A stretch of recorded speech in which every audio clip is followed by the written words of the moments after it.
देखिए, आप अपनी ज़बान से नहीं बोलना चाह रहे। इकोनॉमिस्ट मैगज़ीन का जो आर्टिकल है वो बिल्कुल सच्चाई पर मबनी है। इकोनॉमिस्ट मैगज़ीन ने ये लिखा है कि जो भी डेथ कोविड से हुई है उसको 6 टाइम्स मल्टीप्लाई कर लीजिए, और उसके जवाब में मिनिस्ट्री ऑफ हेल्थ का रिबटल ये आ रहा है कि वो जो इकोनॉमिस्ट मैगज़ीन ने जो मॉडल लिखा है जिसमें करीब 20 लाख के करीब लोगों की मौत सेकेंड वेव में हुई है, तो हेल्थ मिनिस्ट्री कहती है कि वो स्पेकुलेटिव है, मिस इन्फॉर्म्ड है। मैं हेल्थ मिनिस्टर से पूछना चाह रहा हूँ कि अगर वो स्पेकुलेटिव, मिस इन्फॉर्म्ड है तो फिर कोवैक्सीन का आपने क्यों उसको शुरू किया? क्या वो कुछ पीयर रिव्यूड साइंटिफिक डेटा था उसका? अभी भी डेटा जमा कर रहे हैं ना। दूसरा, आयुष मिनिस्ट्री ने क्यों कोरोनिल को सर्टिफिकेशन दिया? क्या उसका भी कुछ इफेक्टिव डेटा था आपके पास? तीसरी बात यह है कि डेली डिस्ट्रिक्ट वाइज डेटा कोई भी स्टेट नहीं दे रहा है। स्टेट्स आईसीएमआर के गाइडलाइंस को कोई फॉलो ही नहीं कर रहे हैं। और पांचवा पॉइंट जो हेल्थ मिनिस्ट्री कहती है कि उन्होंने बिहार सरकार को लिख कर दिया। बिहार सरकार को बिहार की हाई कोर्ट ने उनको क्वेश्चन किया, उनको खींचा, तो रातों रात बिहार सरकार ने फिगर्स को सही करके 3000 मौत का इजाफा कर दिया। जितने एपिडेमोलॉजिकल मॉडल्स हैं, जो एक्सपर्ट्स हैं, वो सब कह रहे हैं कि डेथ्स जो हैं वो 5 से 6 गुना ज़्यादा है, और ये बिल्कुल सही है, इसमें कोई डिनाई नहीं कर सकता। ये सिर्फ मोदी सरकार ये कह रही है कि इतने मौतें नहीं हुए कोविड से। मोदी सरकार हकीकत को सच्चाई को छुपा रही है। मोदी सरकार का रियलिटी से कोई टच ही नहीं है। वो आम भारत के लोगों की मौत, उनकी तकलीफ से उनका कोई ताल्लुक ही नहीं है, कनेक्शन ही खत्म हो चुका है। वो बिल्कुल अलूफ है, इसीलिए वो इस तरह की गलत बातें कर रहे हैं। तो मान रहे हैं, लेकिन सरकार की बातों को क्यों नहीं हम सरकार का रिबटल भी कर रहे हैं, हर कोई ये कह रहा है कि इंश्योरेंस क्लेम्स, डेथ सर्टिफिकेट्स जो इशू हुए सेकेंड वेव में, और डेथ सर्टिफिकेट्स जो पहले वेव से पहले इशू होते थे, ये पूरे एपिडेमोलॉजिकल एक्सपर्ट्स हैं। इकोनॉमिस्ट मैगजीन में सी ओटर के यशवंत देशमुख ने भी इस बात को कहा। जब यशवंत देशमुख कहेगा बीजेपी स्टेट जीत रही तो थालियां मारेंगे, और जब यशवंत देशमुख कहेगा उससे एक स्टैटिस्टिशियन है वो भी इस बात को मान रहे हैं, तो आप उनको अब नहीं मानते। तो प्रॉब्लम यह है कि बीजेपी ये चाहती है कि सिर्फ उनकी तारीफ करो, उनकी तायीद करो और सुप्रीम लीडर जिंदाबाद के नारे लगाओ।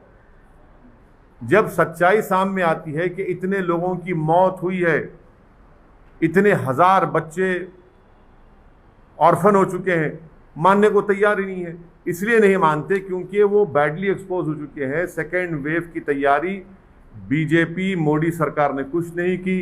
वैक्सीनेशन का ऑर्डर देर से दिया, वैक्सीनेशन का सप्लाई गलत हुआ रहा है, और यही वजह है कि इतने सब लोगों की मौत हुई है। तो इसलिए बीजेपी अपनी नाकामियों को छुपाने के लिए इस सच्चाई के फिगर्स को नहीं मानती है। देखिए, अगर आप उनका जवाब पढ़ेंगे हेल्थ मिनिस्ट्री का, इकोनॉमिस्ट मैगजीन के रिबटल में हेल्थ मिनिस्ट्री ने कहा कि वो स्पेकुलेटिव है, मिस इन्फॉर्म्ड है, और साइंटिफिक डेटा को फॉलो नहीं किया। तो मैं उनके जवाब में कह रहा हूं कि कोवैक्सीन को भी आपने 3rd ट्रायल का कंसेंट लिया ना जनता से, तो क्या आपके पास डेटा था? फिर मैंने कहा है कि कोरोनिल ये बाबा की है, आयुष मिनिस्ट्री ने सर्टिफाई करा, क्या उसका डेटा था आपके ने?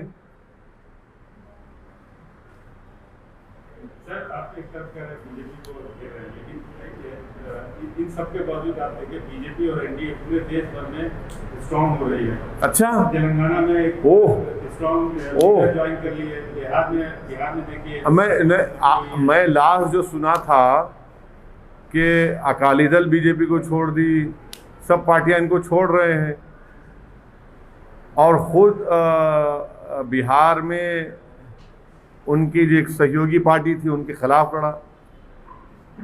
लोगों की लाशों के मीनार लग रहे हैं, गंगा में लाशें बह रही हैं, ज़मीन से लाशें निकल रही हैं, और आप कह रहे हैं कि मजबूत हो रहे हैं। गरीब भारत का मर रहा है, और एनडीए अगर मजबूत हो रही है गरीब के मरने पर, तो फिर इस मजबूती का क्या फ़ायदा मेरे भाई? जब गरीब को दवा नहीं मिलती है, गरीब बेरोज़गार हो चुका है, खाने को खाना नहीं है, करोड़ों लोग बेरोज़गार हो चुके हैं, और इनकी तबाही और बर्बादी पर अगर एनडीए मजबूत हो रही है तो फिर इसको मजबूती कहेंगे आप? सर ऐसा तो नहीं है कि अभी केंद्र सरकार ने हाल ही में प्रधानमंत्री मोदी ने कहा है कि वैक्सीन फ्री में देंगे। हाँ, ऐसा तो कर ही रहे ना सब। वैक्सीन फ्री में देंगे। कब देंगे? हम खाक हो जाएंगे तुमको खबर होने तक। हम खाक हो जाएंगे मोदी जी को खबर होने तक। कितने वैक्सीन आप देंगे जुलाई में? जुलाई में फ्रंट लाइन वर्कर्स को, स्टाफ को, और ओवर 45 जो एज के लोग हैं उनको 30 करोड़ वैक्सीन होना। आपने सुप्रीम कोर्ट को जो 9 मई को एफिडेविट दिया उसमें कह रहे हैं कि जुलाई में मोदी सरकार 13 करोड़ 20 लाख वैक्सीन देगी। अब ये एडिशनल 17 करोड़ क्या मोदी जी मैजिशियन है? ठीक है, आप लोगों की नज़र में वो बहुत बड़े गॉड भी हो सकते हैं, मगर वैक्सीन बनाने के लिए तो 3 महीने लगेंगे ना।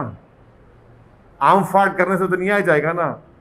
ये वैक्सीन ऐसा है, आप भक्तों के लिए कह रहा हूँ कि टोपी से खरगोश निकालना आसान है, टोपी से फूल बनाना आसान है, मगर टोपी से ये नहीं निकलता वैक्सीन। वैक्सीन के लिए साइंटिस्ट को फैक्ट्री में बैठ के बनाना पड़ता है, उसके लिए पैसे देना पड़ता है, वो उन्होंने किया ही नहीं। तो जुलाई में ही 17 करोड़ वैक्सीन कम पड़ने वाले हैं। कहाँ से लाएंगे? क्या दिसंबर तक 213 करोड़ वैक्सीन आ जाएंगे? किसको बेवकूफ़ बना रहे हैं? सर बंगाल में भले बीजेपी सत्ता में नहीं आई, लेकिन उन्होंने अपनी मौजूदगी दर्ज कराई और स्ट्रॉन्ग अपोजिशन बन गया है। तो अब क्या लग रहा है तेलंगाना में जिस तरह से बीजेपी ज्वाइनिंग करा रही है यहाँ के मजबूत ओबीसी लीडर को, तो तेलंगाना में भी आपको लगता है कि मजबूत होगी बीजेपी या उस तरह से? देखिए, ये नागार्जुना सागर का एक बाई इलेक्शन हुआ था ना, जमानत भी नहीं बचा पाए बीजेपी के लोग। हैदराबाद रंगारेड्डी महबूब नगर का एमएलसी का इलेक्शन हुआ, हार गई बीजेपी। नलगुंडा वरंगल खम्मम का एमएलसी इलेक्शन हुआ ग्रेजुएट्स का, बीजेपी का 4थे नंबर पे चले गई। अब आप लोगों की नज़र में ये सब अच्छा दिख रहा है तो भाई मुझे नहीं मालूम, या तो आपकी दिमाग का नंबर ज़रा कम हो चुका है, आँख का नंबर कम हो सकता है या बढ़ सकता है, मगर ये दिमाग का नंबर अगर आप लोगों का कम हो रहा है तो फिर इसका इलाज मेरे पास नहीं है। हाँ ना हाँ, जीएचएमसी में उसके बाद क्या हुआ? अच्छा, जीएचएमसी में आप बताइए कि सेकेंड वेव में कहीं नजर आए बीजेपी आपको? इतने लोग जो बीमार पड़ रहे थे, पीड़ित परिवार के पास कोई नहीं गए। हाँ, कहाँ गए? मौत में गए, मौत में गए या जिंदगी में गए?